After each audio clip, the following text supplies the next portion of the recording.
उगाच जाऊ दिलं त्याला. तू जर खोटं बोलत असेल ना तर आता वाट लागली आपली पूर्ण.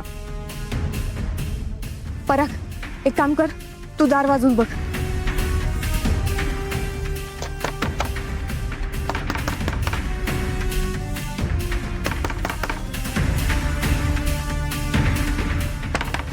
कोण आहे काय?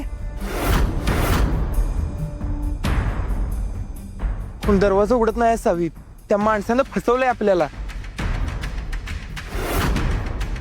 नाही, त्यांनी फसवलं नाही आपल्याला.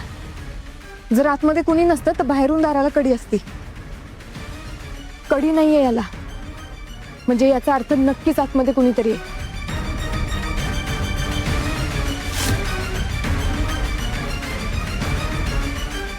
सावे, पण मग आता काय करायचं आपण? आता आपण दार तोडायचं.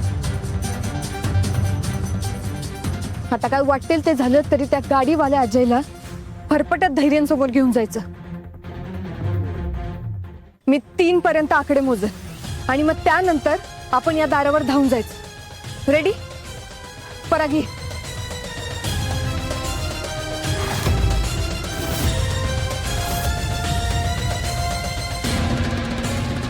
1 2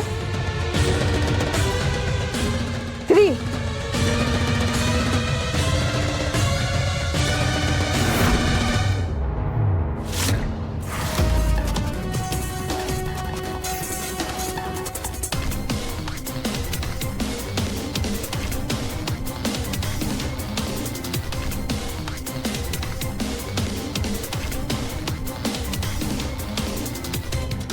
मॅडम,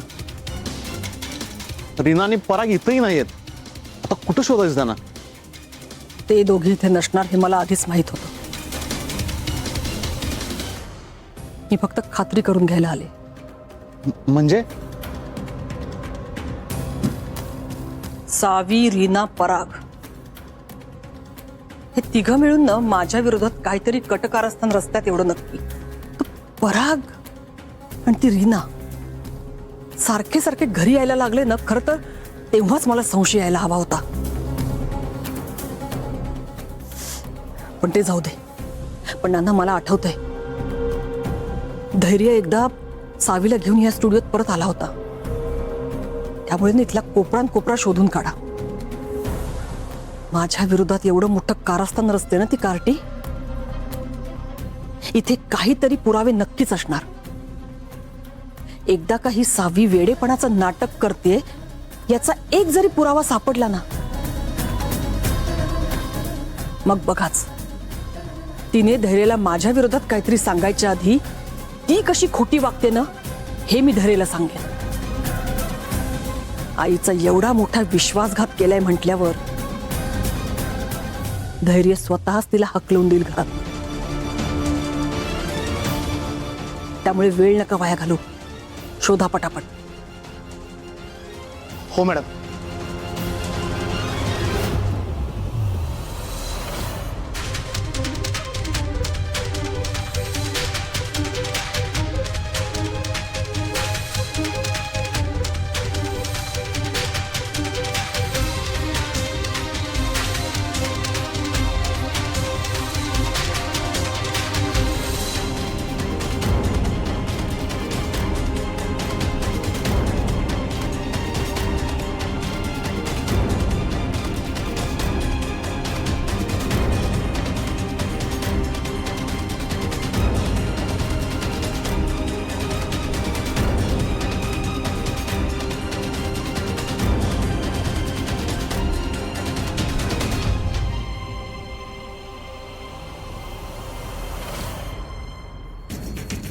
डॉक्टर, काय झालं?